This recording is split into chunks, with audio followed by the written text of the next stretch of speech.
She was 22 years old, blonde, and once described by fellow prisoners as radiantly beautiful. Yet Irma Grese would become known as one of history's most sadistic concentration camp guards.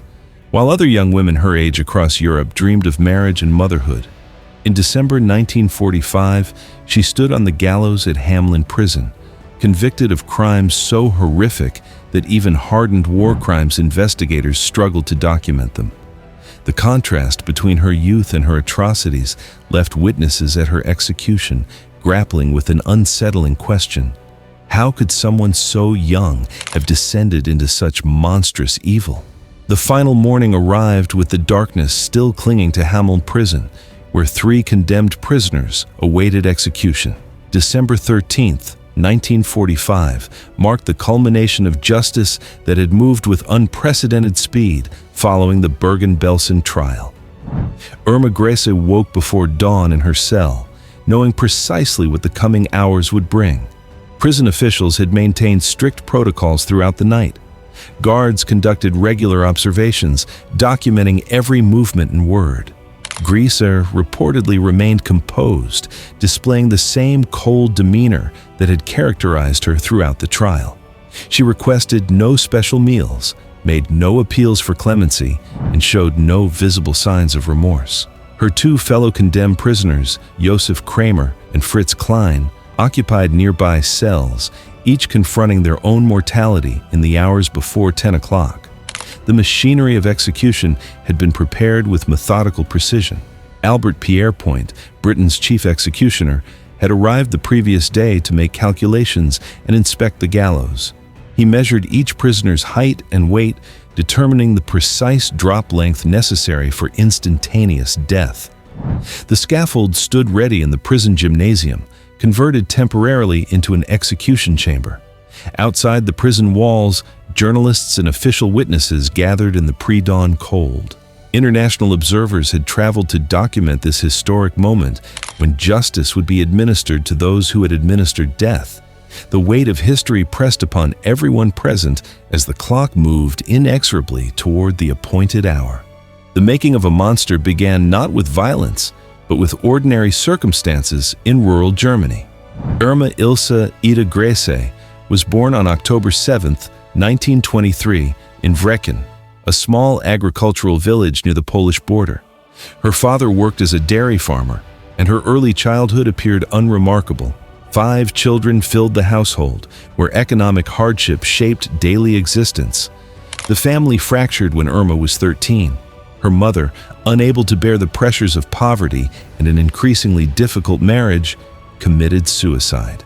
This traumatic loss coincided with Germany's deepening embrace of National Socialist ideology. Irma's father joined the Nazi Party, bringing its doctrines into their home. The vulnerable teenager found herself immersed in a worldview that promised order, purpose, and belonging. At 15, Grese left school and drifted through various jobs. She worked in a shop, then briefly in agriculture, before finding employment at a hospital in Hohenleichen. Each position brought her closer to the Nazi apparatus. In 1942, at age 18, she answered an advertisement seeking female guards for concentration camps. The SS accepted her application, offering steady wages and what seemed like respectable work. Her training at Ravensbrück concentration camp transformed ideology into practice. Senior guards modeled brutality as professionalism. The system rewarded cruelty and punished compassion. Within this environment, Grese discovered power she had never possessed. The ordinary farm girl began her metamorphosis into something unrecognizable, embracing violence as duty and sadism as strength. The Queen of Cruelty emerged fully formed at Auschwitz-Birkenau, where Grese arrived in March 1943 at age 19. Promoted rapidly through the ranks, she became the second highest-ranking female guard in the camp, supervising over 30,000 female prisoners.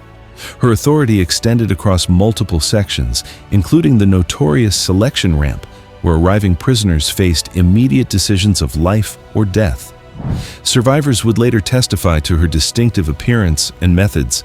She wore heavy boots, carried a plaited whip, and kept a pistol always within reach. Her signature weapon became a braided cellophane whip that she wielded with practiced precision. Witnesses described how she walked through the camp accompanied by half-starved dogs, which she set upon prisoners for sport or punishment. The animals became extensions of her cruelty, trained to attack on command. Her sadism manifested in countless documented incidents.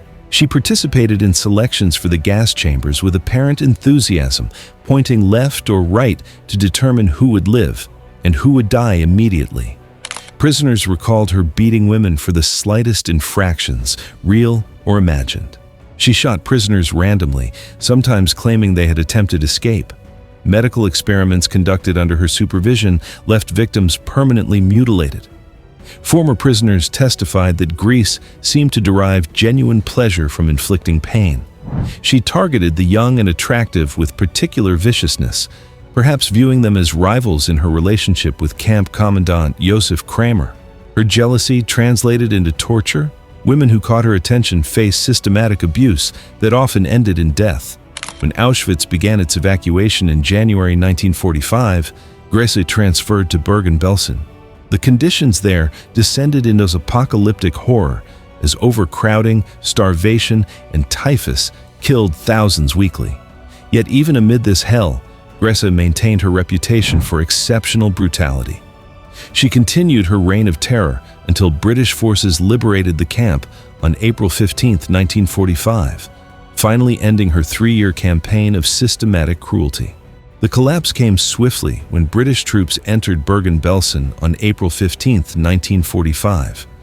Soldiers encountered scenes that defied comprehension: tens of thousands of unburied corpses, skeletal survivors barely clinging to life, and disease spreading unchecked through the camp. The liberators found themselves unprepared for the scale of horror before them. Grese initially attempted to blend among the prisoners, discarding her uniform and assuming the role of victim. Her deception lasted mere hours. Survivors immediately identified her to British officers, pointing out the woman who had terrorized them for years. Her distinctive appearance and the intensity of survivor testimony made denial impossible. British forces arrested Grese, along with other SS personnel who had remained at the camp. The protective structure that had enabled her cruelty vanished instantly. She now faced the judgment of those she had tormented and the wider world that was only beginning to understand the full extent of Nazi atrocities. The power she had wielded so brutally evaporated, leaving only accountability. The Belsen Trial opened on September 17, 1945, in Lüneburg, Germany, becoming one of the first major war crimes proceedings following the Allied victory. 45 defendants faced charges related to atrocities committed at Bergen-Belsen and Auschwitz. The British military tribunal represented an unprecedented attempt to hold individuals accountable for crimes committed under orders within a totalitarian system. Irma Grese sat among the accused, the youngest defendant, and one of only 3 women on trial. International press coverage focused intensely on her, fascinated and horrified by the contrast between her youth, attractive appearance, and the monstrous acts described in testimony. Reporters filled notebooks with observations about her demeanor, noting her apparent indifference as survivors recounted her brutality. The prosecution presented overwhelming evidence. Survivor after survivor took the stand, identifying Grese and detailing specific incidents of torture, murder, and sadism. Witnesses described her whip, her dogs, her selections for the gas chambers. Former prisoners testified about beatings that left victims permanently disabled or dead. Medical personnel documented injuries consistent with the abuse described. Grese's defense strategy relied on denial and deflection. She claimed she had merely followed orders, that her actions fell within her duties as a guard, that witnesses exaggerated or lied. Her testimony revealed no remorse, no acknowledgement of wrongdoing. She portrayed herself as a simple functionary caught in circumstances beyond her control. The trial lasted 54 days. On November 17, 1945, the tribunal delivered its verdicts. 11 defendants received death sentences. Irma Grese was among them. The verdict and final hours brought Irma Grese face to face with consequences she had never imagined possible. Between November 17th and December 13th, she spent 26 days in Hamelin Prison awaiting execution. Prison records indicate she maintained her composure throughout, writing letters to family members that contained no expressions of remorse. She requested no spiritual counsel and made no confessions.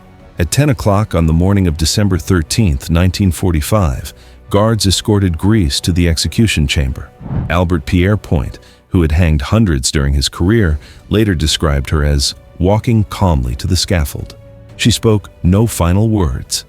The execution proceeded with mechanical efficiency. At 22 years old, Irma Grese became the youngest woman executed under British law in the 20th century. Her death sparked immediate debate about justice, gender, and accountability. Some argued that executing a woman so young represented vengeance rather than justice. Others insisted that her crimes demanded the ultimate penalty regardless of age or sex. The tribunal had determined that following orders provided no defense for participating in systematic murder and torture. The story of Irma Grese remains a disturbing reminder of humanity's capacity for evil when ideology erases empathy and authority sanctions cruelty. Her transformation from ordinary farm girl to convicted war criminal demonstrates how systems of oppression corrupt individuals who embrace them. Justice came, but it could never restore what she had destroyed.